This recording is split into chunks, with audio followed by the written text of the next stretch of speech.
The shadow in the forest. The forest was quiet, too quiet. The human traveler named Arik walked carefully along the glowing path, his boots pressed against roots that pulsed with faint blue light. The air smelled of wet earth and strange flowers that opened only at night. He carried a small pack on his back and a rusted blade at his side. He was used to traveling alone, but tonight, something felt different. Something was watching him. He stopped, his eyes scanning the trees. The trunks were tall and silver, their branches twisting like arms toward the sky. Every few seconds he thought he heard something, a twig snapping, leaves shifting, a faint breath. He tightened his grip on the blade, but the sound would vanish as soon as he turned. His heart beat faster. The deeper he went, the stronger the feeling grew. He was not alone. Then, he noticed it. A shadow clinging. To his own, at first he thought it was a trick of the moonlight, but when he took a step, the shadow behind him hesitated like it was not truly part of him. Slowly, he turned his head, and that was when he saw her. A small figure stood in the dim glow of the forest. It was a child, thin, fragile. Her hair was pale, almost white, and her eyes glowed faintly in the dark. She wore torn clothes that barely covered her, and her bare feet trembled on the cold ground. She looked at him as if she had been following him for a long time. Her lips parted, and she whispered one single word. Lost.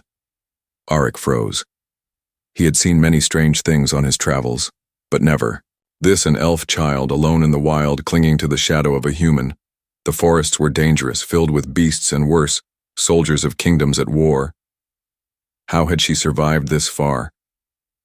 He took a cautious step closer. But the girl stepped back, her small hands shaking. I will not hurt you, Arik said softly. His voice was calm, steady. He knew that if he scared her, she might run into the forest and be lost forever.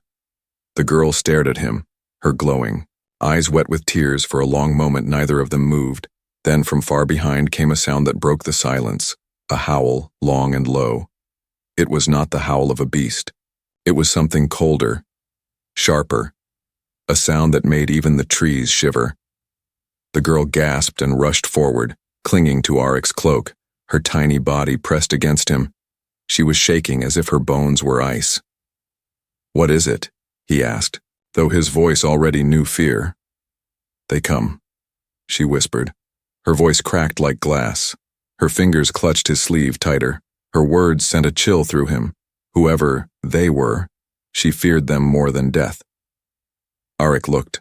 Back along the path, the blue glow of the roots seemed weaker now, as if the forest itself wanted to hide. He knew he could leave her, walk away, and maybe be safe. But the thought twisted his chest.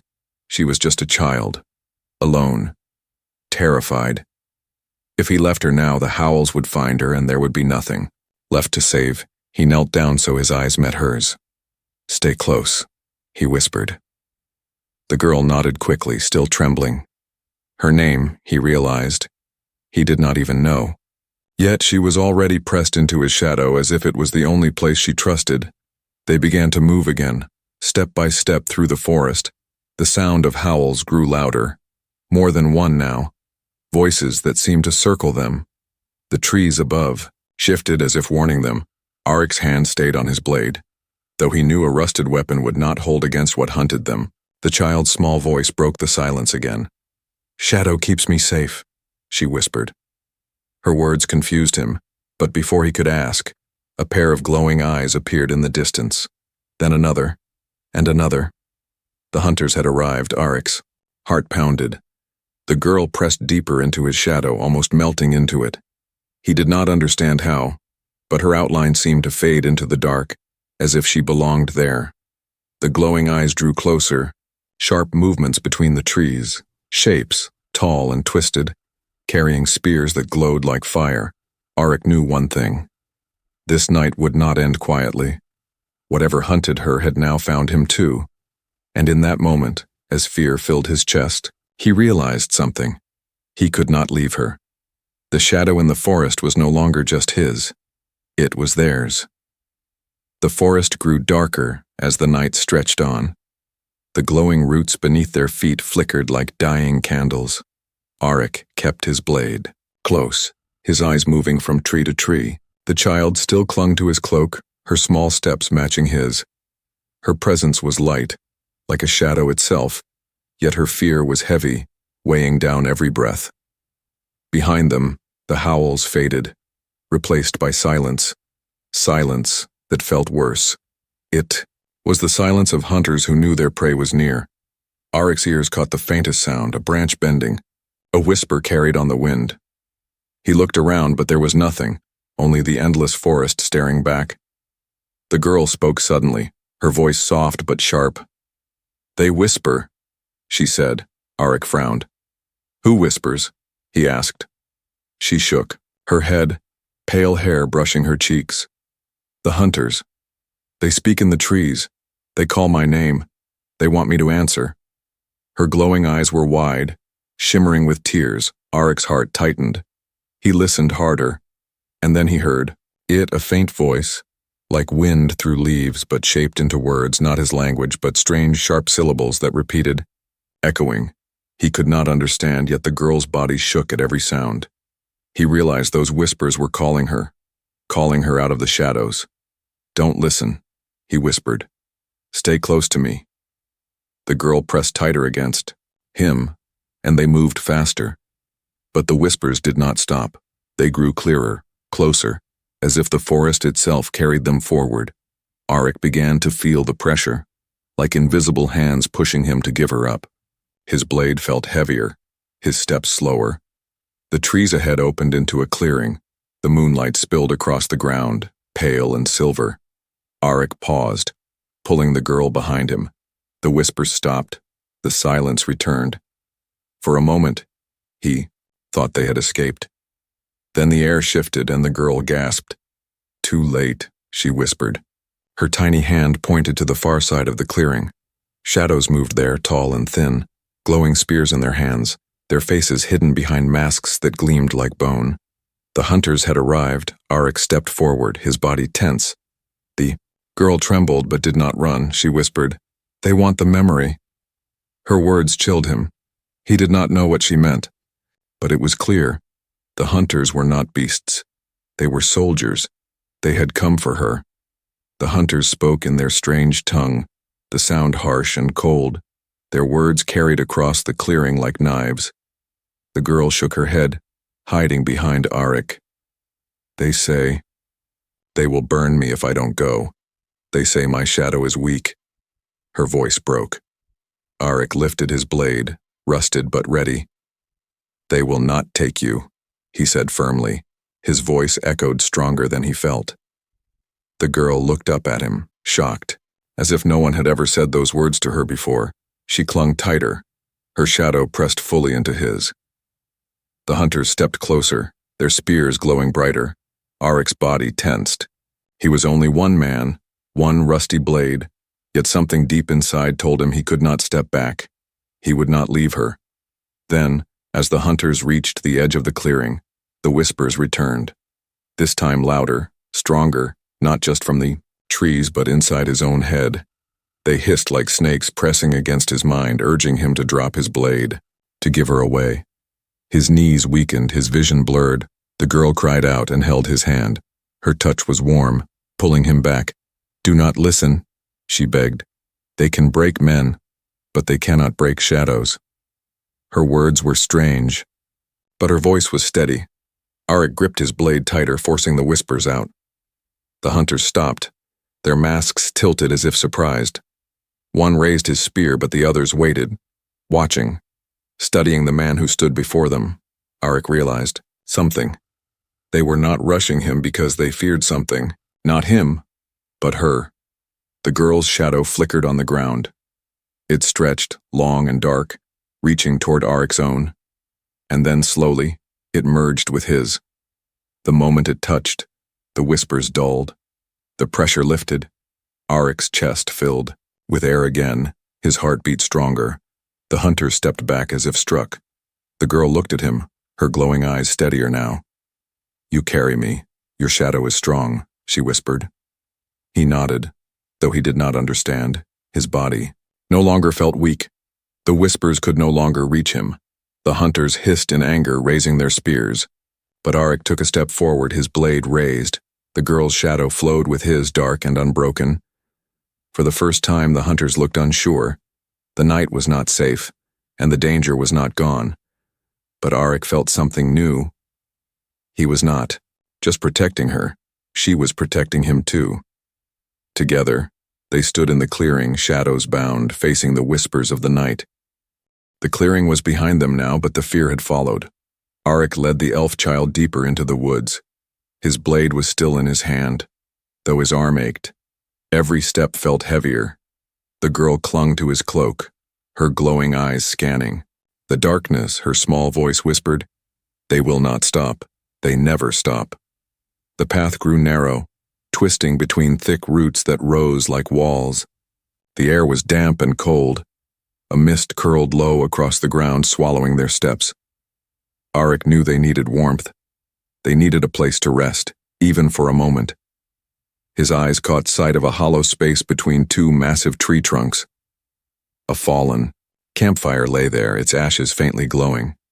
Whoever had left it was gone, but the warmth still lingered. Arik guided the girl inside the hollow.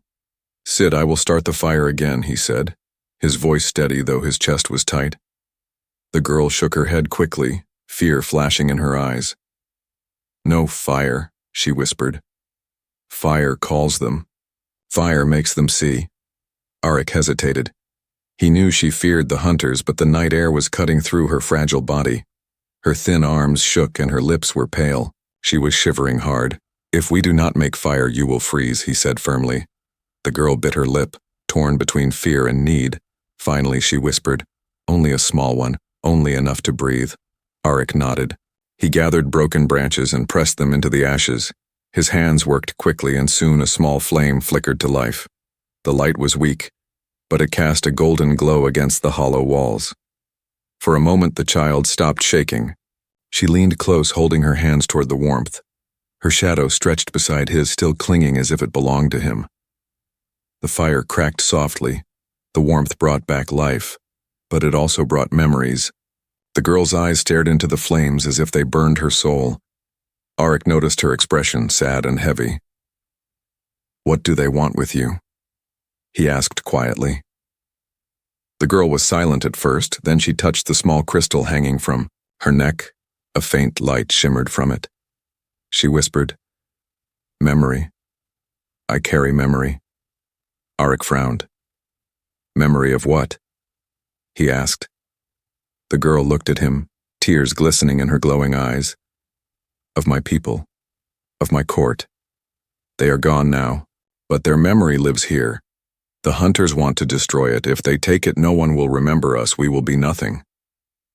Her words struck him. Arik stared at the fire. He had wandered the world for years, never belonging anywhere. But this child carried the weight of an entire people on her small shoulders. She was not just lost. She was the last light of a fading race. Before he could speak, the fire flickered. The flames bent sideways as if a wind had swept through the hollow. But no wind came. The girl's eyes widened. "They know," she whispered. Her voice broke into panic. "The fire has called them." Arik stood quickly, his blade raised. He could hear it now. The faint crunch of footsteps, the low hiss of voices. The hunters were near again. Their shadows stretched across the mist outside, tall and sharp. The girl pressed against him, shaking. "I told you," she cried softly. "Fire always brings them. Then fire will bring them to me first," Arik said. His jaw tightened. He moved to the hollow's edge, his eyes fixed on the darkness. Shapes appeared between the trees, glowing spears in hand. The whispers returned, trying to press into his mind, but the girl's shadow held firm with his, blocking them out. The hunters stopped just beyond the light. Their masks caught the glow of the fire, empty and bone-like. They did not rush forward. They circled, their voices hissed in their strange tongue, calling, demanding. The girl shook her head and whispered, "They say I must burn. They say the memory must burn with me." Arik felt his chest tighten. He looked back at her, so small, so fragile, Yet holding something so important, he could not let them have her. He turned back to the hunters and raised his blade higher. "You will not touch her," he growled. His voice was louder than the fire. The hunters hissed. But still they did not enter. Instead, their whispers grew, pushing against the flames. The fire shook, the light bending and twisting. For a moment, the fire nearly died, but the girl rushed forward and placed her hands near it. Her shadow flared with Aryx. The flame steadied, burning brighter. The hunters recoiled, their whispers breaking, their spears lowered, their shadows retreating. The girl gasped. "The memory protects us," she whispered. Aryx looked at her in shock. He realized it was not just him keeping her safe. Her memory, her shadow, was fighting too. The hunters vanished into the mist, leaving silence once more. Aryx lowered his blade slowly, his breath heavy. The girl leaned against him, exhausted. He looked at the fire, its glow steady now. He knew the danger was not over. The hunters would return. But for tonight, the flame had bought them a little time. As the girl drifted into sleep by the fire, still clutching her crystal, Aryx watched her shadow melt into his. He whispered to himself, "As long as you walk in my shadow, they will never take you." The forest groaned quietly around them, but for the first time Aryx felt a spark of hope. The fire burned low, soft embers glowing like eyes in the dark. Aryx sat with his back against the hollow tree, his blade resting across his knees. The elf child slept close to him, curled in his cloak. Her breathing was shallow but steady. Her hand clutched the crystal at her neck. Even in her sleep, Aryx's eyes stayed on the forest beyond the flames. The mist still curled between the trees, but the hunters were gone for now. He could not shake the feeling that they had not truly left. They were waiting, circling, ready for dawn. When the girl stirred, she opened her glowing eyes slowly. She looked at the fire, then at Aryx. Her lips moved in a whisper. "You stayed," she said. Her voice was soft, filled with disbelief. Aryx frowned. "Of course I stayed. Did you think I would leave you here?" The girl looked down, her pale hair falling across her face. "Others left, always left. No one stays when the whispers come," she said. Her words were heavy, as if each one carried the weight of old wounds. Aryx leaned forward, his voice firm. "Then remember this, I stay." Her eyes widened, shimmering with tears. She nodded, then slowly uncurled her hand from the crystal. She held it out toward him. "This is why they want me. This is what I carry." Aryx leaned closer. The crystal glowed faintly, its light soft but deep, like water filled with stars. He saw shapes moving inside, shadows of towers, forests, and faces. The girl whispered, "It holds memory. My people placed their history here before the court fell. Every song, every story, every secret of the elves is inside. If it is destroyed, we will be gone forever." Aryx's chest tightened. He had heard of lost kingdoms, of races fading into dust, but never had he seen their last hope resting in the hands of a child. "And the hunters?" he asked. "Why do they want to erase it?" The girl's voice trembled. "They fear us. They fear what we were. If the memory lives, then we live. They want silence. They want nothing left." Her small hands shook, clutching the crystal close to her chest again. "If they burn me, the memory burns too." Aryx's jaw hardened. He felt a surge of anger, not at her, but at the thought of soldiers hunting a child just to erase a people. He had wandered the world alone, belonging nowhere. Yet here was a child carrying an entire world inside her, fragile and small, and still standing, still fighting. The girl leaned closer, her voice almost a whisper. "There is more. The memory shows the truth, not just of the elves, but of the hunters too. They fear the truth will break them." She looked up at him, her glowing eyes fierce now. "That is why I must live." Aryx nodded, his hand tightened around the hilt of his blade. "Then you will live. As long as I walk, you walk. As long as I breathe, the memory breathes." The girl's lips trembled into the faintest smile. She leaned against him, the crystal glowing softly between them. For a moment, it felt as if the shadows could not touch them, but then the forest stirred again. A deep groan rolled through the trees, and Arik's eyes snapped up. Across the mist, faint shapes moved, not hunters this time but watchers, shadows without faces, drifting between the trees. The girl gasped. The memory calls them too. They come when it wakes. Arik stood, pulling. Her close the shadows did not step into the firelight, but they circled, endless and slow, whispering voices like broken echoes. The girl's hands shook as she held the crystal tighter. If they touch it, it will shatter. They are sent to... Unmake! Arik raised his blade, his voice low but steady. Then they will not touch it, not while I stand. The girl pressed her forehead against his arm, whispering words he did not understand. The crystal glowed brighter, pushing the shadows back. For a moment, the hollow filled with silver light. The whispers faded, the shadows melted away. Arik stared at her, breath caught. What did you do? He asked. The girl looked at the crystal and whispered, The memory protects, but it weakens me. If I call it too much, I will fade. Her words stabbed at him. She was already fragile, and yet she carried something too vast for her small body. Arik crouched and placed a hand on her shoulder. Then let me carry the danger. You carry the memory. I will be your shield.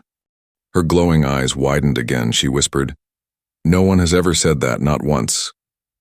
Tears rolled down her cheeks, but this time they were not from fear. They were from hope. Arik brushed the tears away with the back of his hand.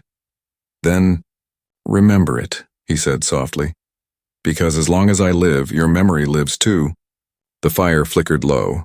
Dawn was still far. The forest was restless, but within the hollow a bond had been forged.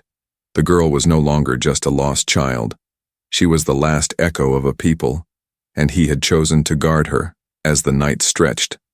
Arik leaned back against the tree, his blade across his knees once more.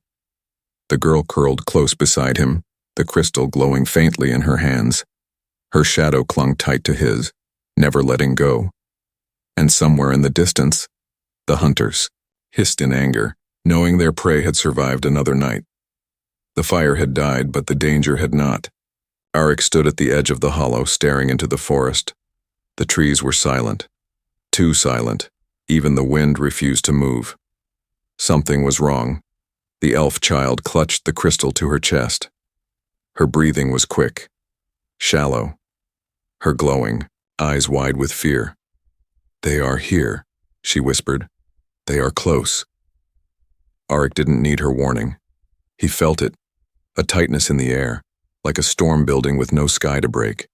The whispers began again, first soft, then sharper, wrapping around the trees. The language was not meant for human ears, but Arik could feel what it meant. Surrender, burn, forget. He turned to the child. We move now, he said.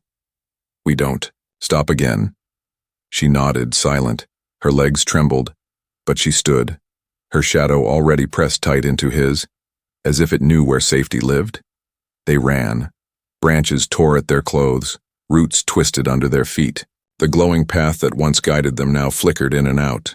Shadows moved beside them, shapes that did not make sound, but watched, waiting for a moment of weakness. Behind them came the pounding of feet, not beasts, not monsters, but soldiers, hunters, trained. To erase, one of them appeared between the trees to their right, his mask like bleached bone, his spear raised high, glowing red at the tip. Arik didn't hesitate. He turned sharply and charged. His blade met the spear in a clash of light and sparks. The hunter hissed, a sound that scraped like metal on stone. Arik pushed harder, his blade biting through the wooden haft. The hunter fell, but more came.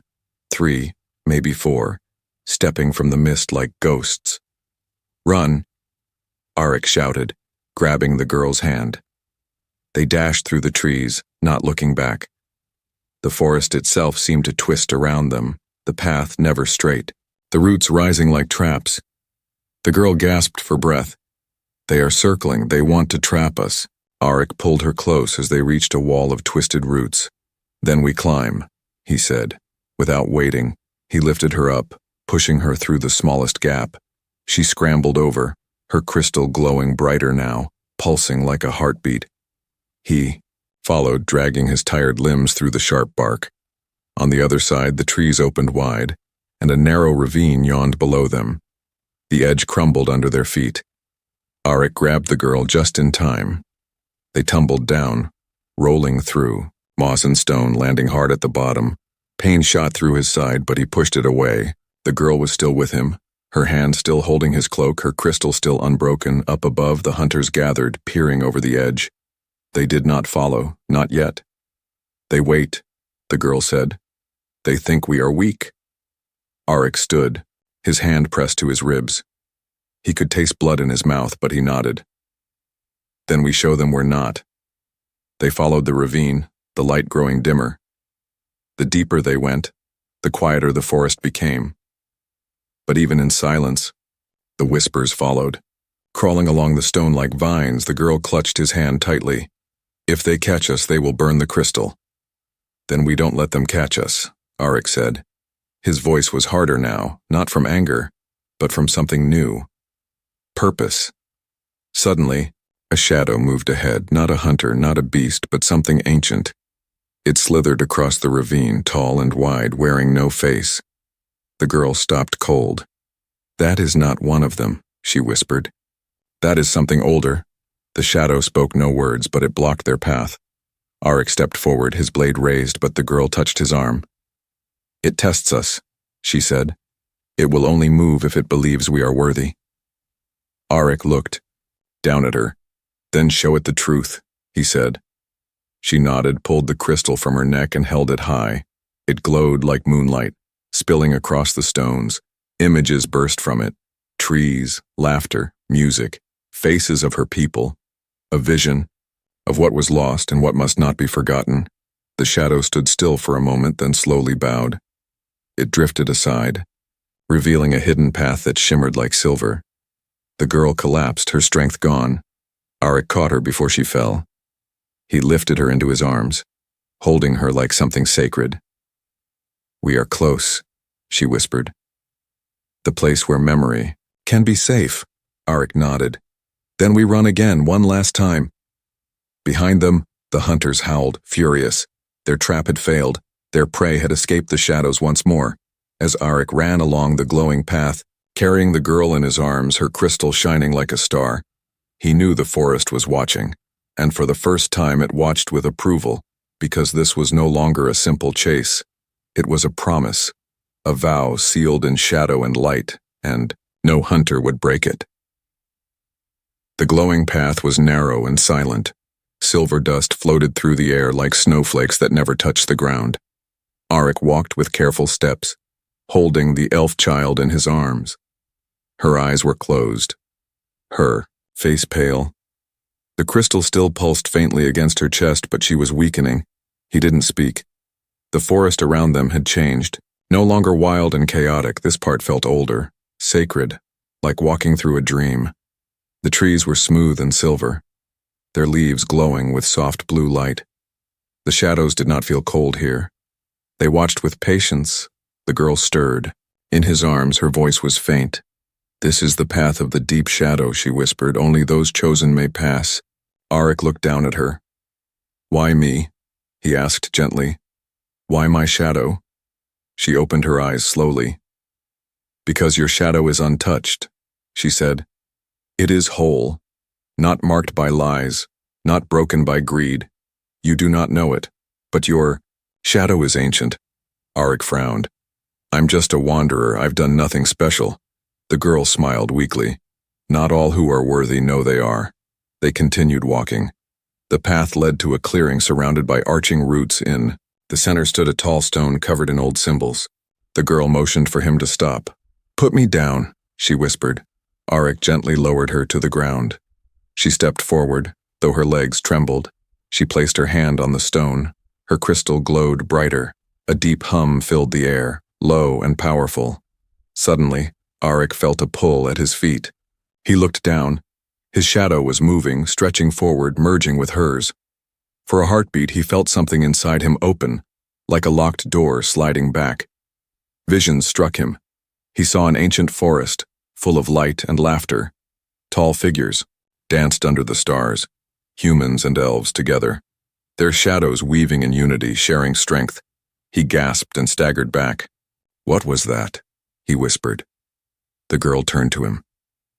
"Long ago, your kind and mine were one, not by blood, but by bond.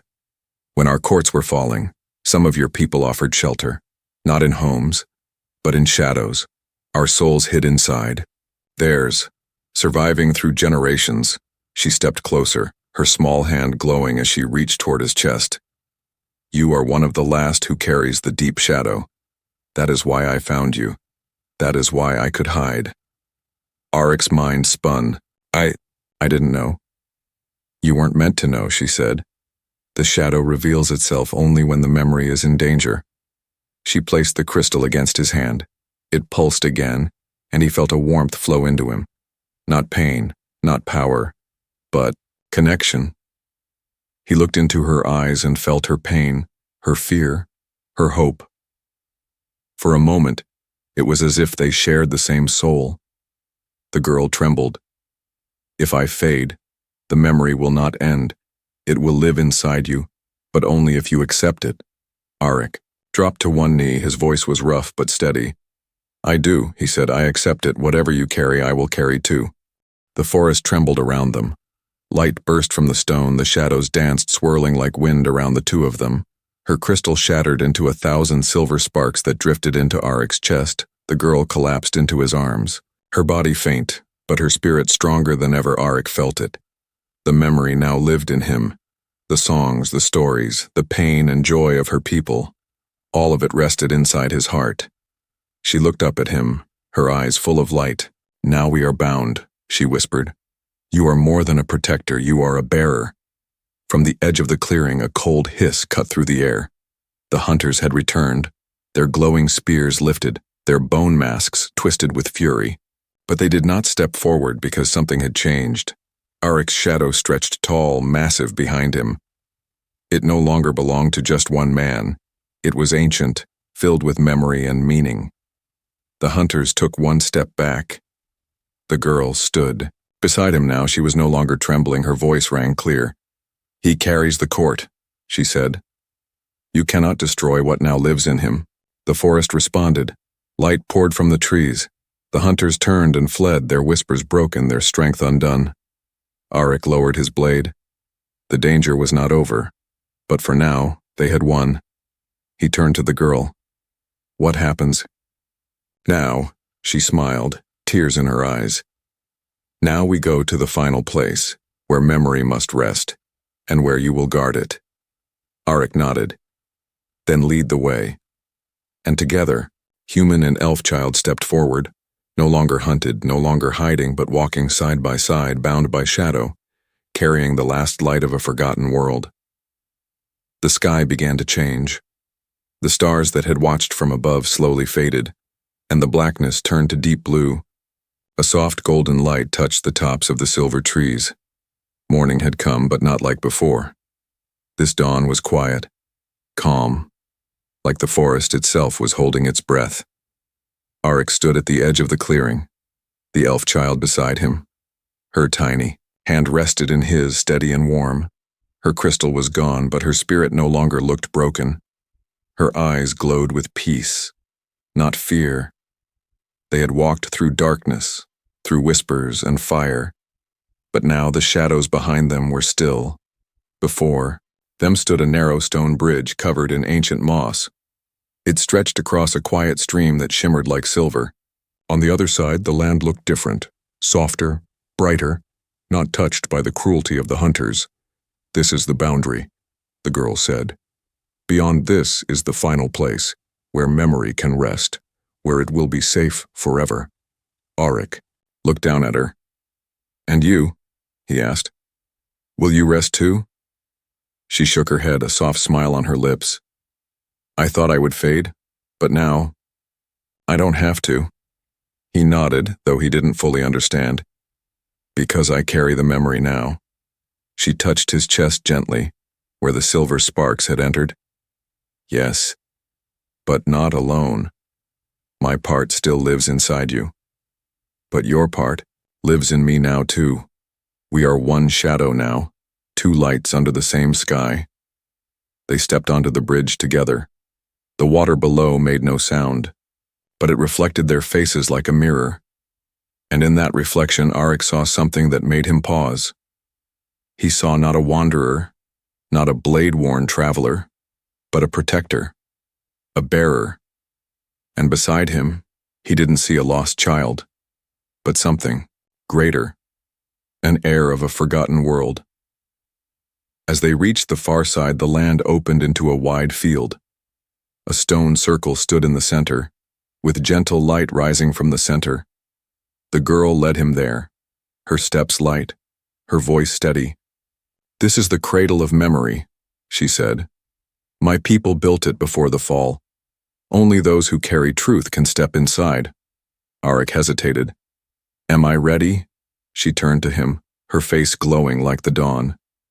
You were ready the moment. You chose not to leave me. He stepped into the circle and the light surrounded him, warm and silent. It felt like being wrapped in the arms of something ancient and kind. Visions bloomed again behind his eyes. Cities and trees, songs sung under glowing moons, families laughing, warriors falling, dreams breaking and being rebuilt. And then it stopped. The light dimmed, but it left something behind. Not heavy, not painful, but complete. When he stepped back out, the girl was waiting. Her eyes were wide, tears slipping down her cheeks. But her smile was pure. You did it, she whispered.